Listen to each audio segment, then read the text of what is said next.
Right, good morning. So I've not been doing much lately in the garage. I've just had lots of, summer, lots of shows and bits and pieces to do. I'm still waiting for the floor for the Mk3, but I'm going to make a jig for the floor to sit on. And I'm kind of copying a kind of jig that Paul Hickey from the YouTube channel HRE has made. I've kind of taken some of his measurements and ideas, but I'm going to do mine a little bit different. So if any of you know what he's done, you'll be able to sort of see the differences. The measurements he gave me, his is actually 300mm wider than mine, or than mine's going to be. But I needed mine to basically be demountable. Just for, I haven't got a great amount of storage and I've got a big garage, but so I've basically done it so I can unbolt the two sections and then I can, it's going to make it smaller to store. So I'll just show you a sort of brief idea of what I'm thinking and going to be doing. Once that is made, then I'm going to make some brackets and so on with subframe, with a front and rear subframe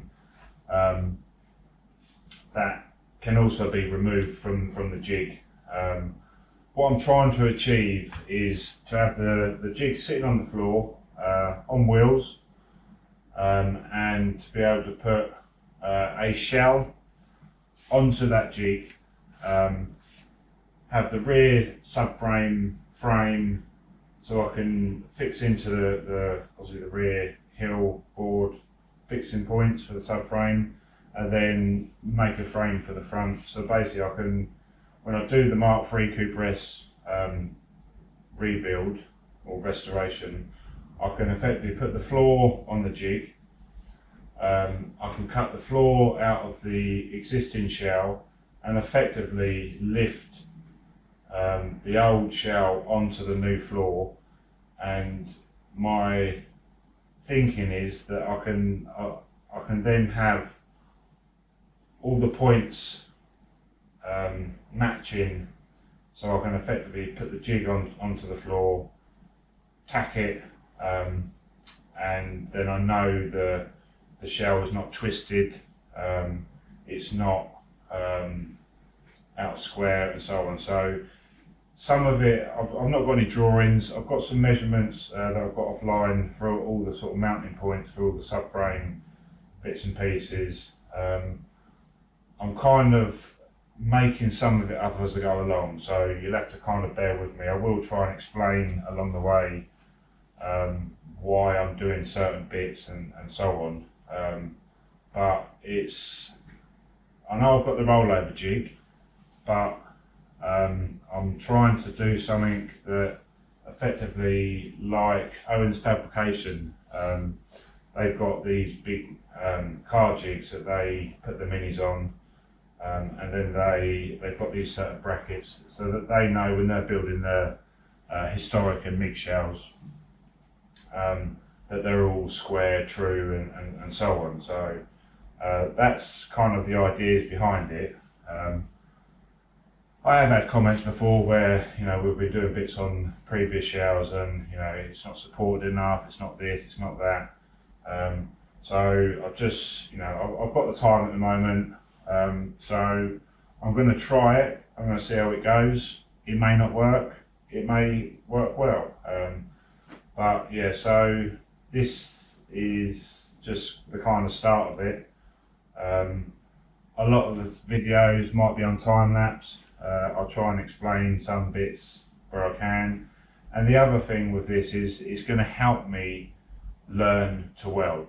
I know it's different material, it's thicker material than mini panels, but the problem I have is with welding, I'm crap. And as much as I keep trying to weld, I'll try and weld, I'll blow a hole, and then blow another hole, and I'll get frustrated. So the other thinking was, if I can learn on this type of thick metal, and then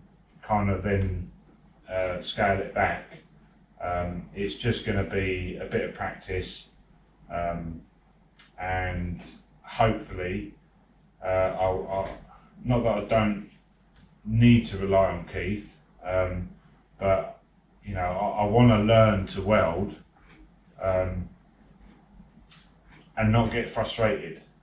So I still want to do the welding with Keith, but I just want to be able to weld, and so this is a test for me to see if I'm going to be any good at it or not. I mean, Keith's been welding for 20 years, so he's obviously very good at it.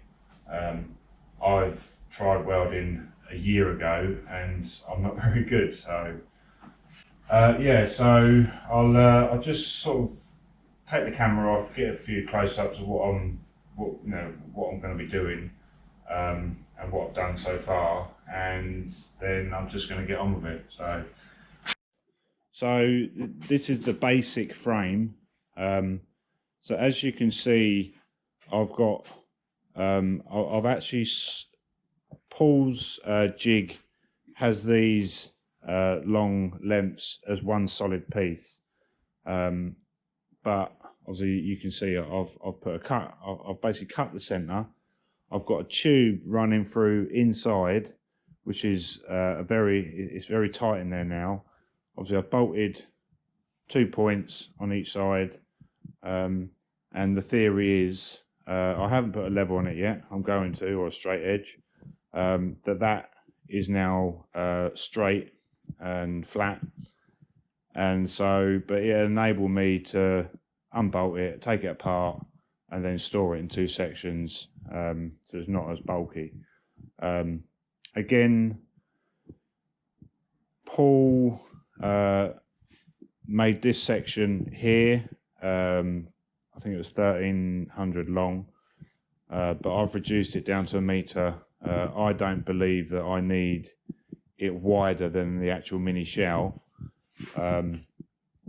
because the brackets I make, I can make them wider than the frame to fit the subframe mounting point bracket on. So again, it may work, it may not work.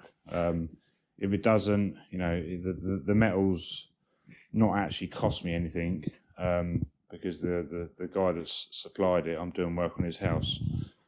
So it's kind of, you scratch my back, I'll scratch your back. So if it all goes pear-shaped, then I'll just get some more metal. It's not cost me anything other than time. So also Paul had a brace across the corner here, and a brace across the corner here, and then had another brace coming across. So Paul's is noticeably different to mine. I'm having the 4 braces, or 2 braces on each side there, obviously fully welded, and then I'm going to do the legs, raising legs on this like Paul did, and I'm going to reverse my leg feet inwards. So if you know Paul's work, in effect, I'll just set this out for you. So Paul's wheels are effectively on this outer edge, but I'm actually going to reverse mine and have my wheels kind of like that, so they're going inwards to the frame. Couple of reasons for that is I am quite clumsy sometimes, and if there's something to trip over, stand on me, I will trip over it, and those legs sticking out are a bit of a hazard for me. And so yeah, so I'm going to reverse that, so the legs will be inwards, or the wheels will be inwards. I'm only really going to use the jig to basically put the floor onto, assuming I've always got to do a whole floor, which, looking at work I've done previously, that may be the case on other projects. And then the shell panels can be worked on around the floor being on that straight and square jig or base. And it's only once I get to the stage of painting, I suppose, that I need to put it on the rollover jig to sort out the underside. So yeah, that's the thinking. So what I'm going to do next is just get all this flat, level, square, straight, tack it all together, and then I'll get on with the proper welding of it. And then I'm going to make these adjustable legs, get all the bolts, holes drilled for all in the plates and stuff. I've got a new pillar drill. So yeah, I'm going to get on with this.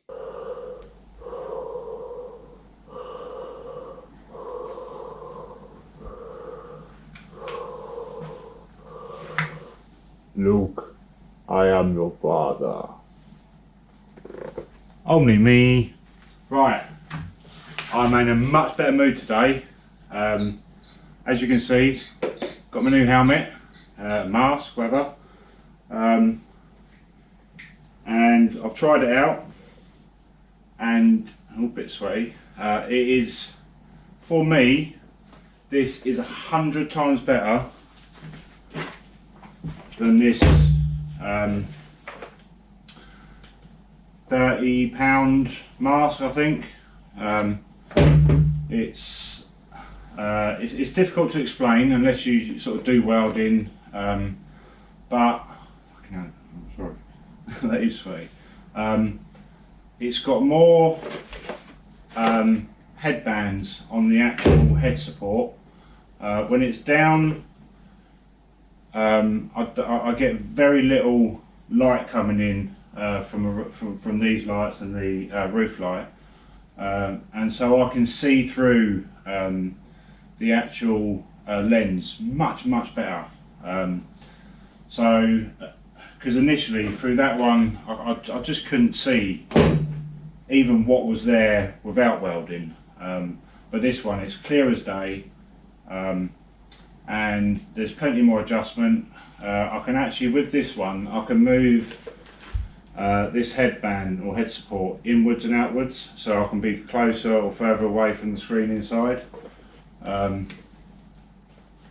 It's got a digital display, as you can see that in there. So it's got loads of different settings on it. You can obviously memorise it. It's got a grinding mode, so you can just press the button when you're grinding. It won't self-darken and stuff. It's called the Sentinel A50. Now, it was 250 quid, but from what I've done this morning in the last half hour, I would say that is the best money I've spent in a long time in this garage. It's comfy, it flips down nicely, so when I'm actually welding I can see everything that I'm welding, clear as day, and I just couldn't with that one. So and it was just making the welding really frustrating. Obviously what I said at the end of the last time I recorded was that I had been doing some practicing, and so I'm a lot more comfortable now with the welding with the 3mm steel, Obviously, I know a lot of you are going to say, well, you know, welding 3mm steel's, you know, piece of cake. But I was really struggling with it. But now I'm not saying I've mastered it, but I'm a lot happier. I'm a lot more comfortable, and the mask does help me. So I'm gonna just finish off welding these bits that I've tapped some on and welded one side of them. So I'm going to finish these bits off, then I'll just show you a bit around almost a before and after with the helmet and me obviously practicing.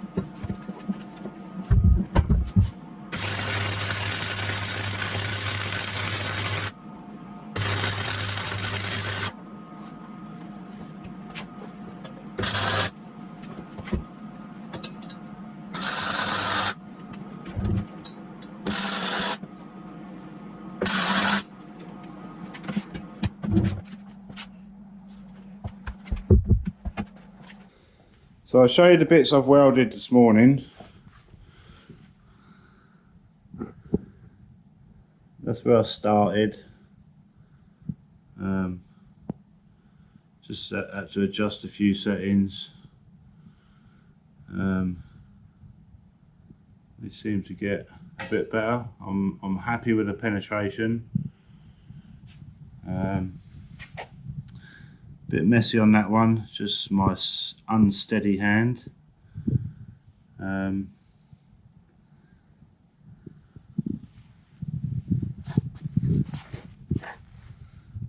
mean, I'd say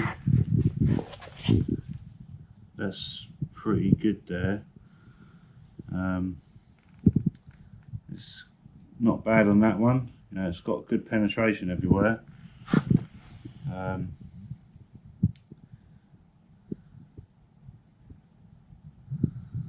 Compared to, this is the kind of stuff I was doing. It's probably not as, you know, that's appears the resistance there, isn't it? That's absolutely.